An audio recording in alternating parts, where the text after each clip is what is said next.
2025 March 20-നാണ് ഞെട്ടിപ്പിക്കുന്ന കൊലപാതകം. രാധാകൃഷ്ണന്റെ പണിതീരാത്ത വീട്ടിൽ പതിയിരുന്ന പ്രതി നാടൻ തോക്ക് ഉപയോഗിച്ച് കൃത്യം നടത്തി.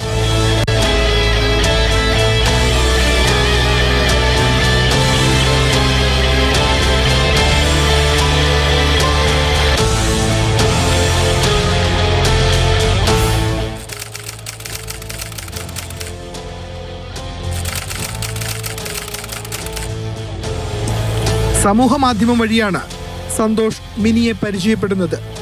മിനിയുടെ റീൽസുകൾ ലൈക്ക് ചെയ്തും കമന്റ് ചെയ്തും തുടങ്ങിയ സൗഹൃദം.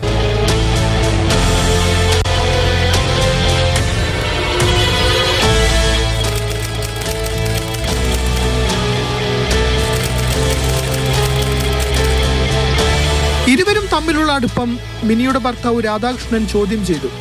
കൊല്ലപ്പെടുന്നതിന് മാസങ്ങൾക്ക് മുൻപ് പരിയാരം പോലീസിൽ പരാതിയും നൽകി. പോലീസ് ഇരുവരെയും വിളിപ്പിച്ചു. സൗഹൃദം തുടരില്ലെന്ന ഉറപ്പിൽ പോലീസ് പരാതി പറഞ്ഞവസാനിപ്പിച്ചു.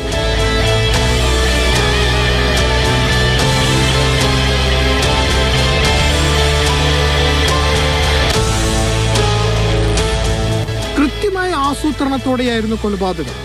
നാട്ടിലിറങ്ങുന്ന കാട്ടുപന്നികളെ വെടിവെച്ച് കൊല്ലാനുള്ള സംഘത്തിലെ അംഗമായിരുന്നു സന്തോഷ്. അങ്ങനെയാണ് നാടൻ തോക്ക് ഉപയോഗിക്കാനുള്ള പരിശീലനവും ലഭിച്ചത്.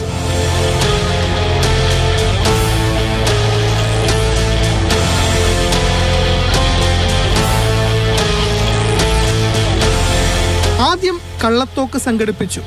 കൊലപാതകത്തിന് മുൻപ് ഫേസ്ബുക്കിൽ തോക്കേന്തി ചിത്രം സന്തോഷ് പങ്കുവച്ചു. വൈകുന്നേരത്തോടെ രാധാകൃഷ്ണന്റെ പണി നടക്കുന്ന വീട്ടിലെത്തി. മദ്യക്കുപ്പിയും കയ്യിലുണ്ടായിരുന്നു. വീടിനുള്ളിൽ വെച്ച് രാധാകൃഷ്ണന്റെ നേരെ സന്തോഷ് നിറയൊഴിച്ചു.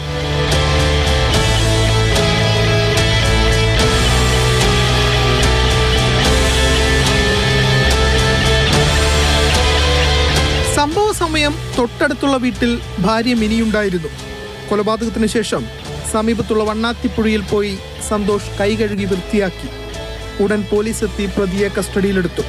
തോക്ക് ഒളിപ്പിച്ചത് എവിടെയെന്ന് സന്തോഷ് ആദ്യം വെളിപ്പെടുത്തിയില്ല. പിറ്റേന്ന് രാവിലെ പോലീസ് നായ സ്ഥലത്തെത്തി. വണ്ണാത്തിപ്പുഴയുടെ തീരത്തേക്കാണ് നായ ഓടിയത്.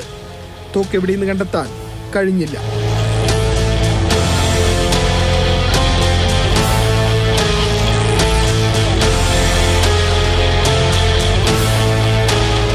ഇനിയാണ് കേസിലെ വഴിത്തിരിവ്. കൃത്യത്തിനുപയോഗിച്ച തോക്ക് കണ്ടെത്താൻ ആദ്യ ശ്രമത്തിൽ പോലീസിനായില്ല. ഒടുവിൽ തെളിവെടുപ്പിനിടെ സന്തോഷ് തന്നെ തോക്കെവിടെയെന്ന് പോലീസിന് ചൂണ്ടിക്കാട്ടി നൽകി.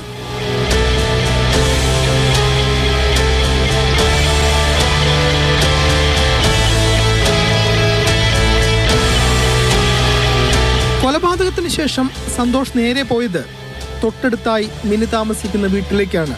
വീടിന് പിന്നിലെ വിറകുപരയിൽ തോക്കൊളിപ്പിച്ചു.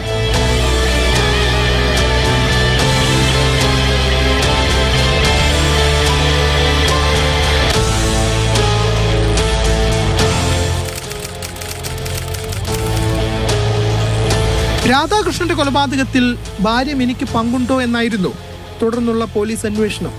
ഇരുവരുടെയും ഫോണുകൾ പരിശോധിച്ചു. ചില തെളിവുകൾ പോലീസിന് ലഭ്യമായി.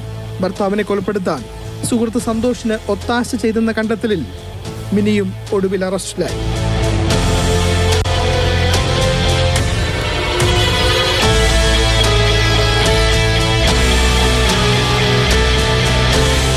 കേസിൽ ഉടൻ കുറ്റപത്രം സമർപ്പിക്കാൻ ഒരുങ്ങുകയാണ് പോലീസ്.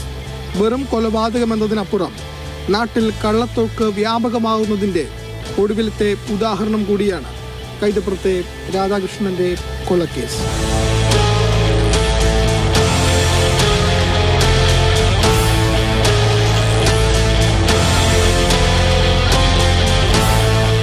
കണ്ണൂരിൽ നിന്ന് ഫെലിക്സ്, മാതൃഭൂമി ന്യൂസ്.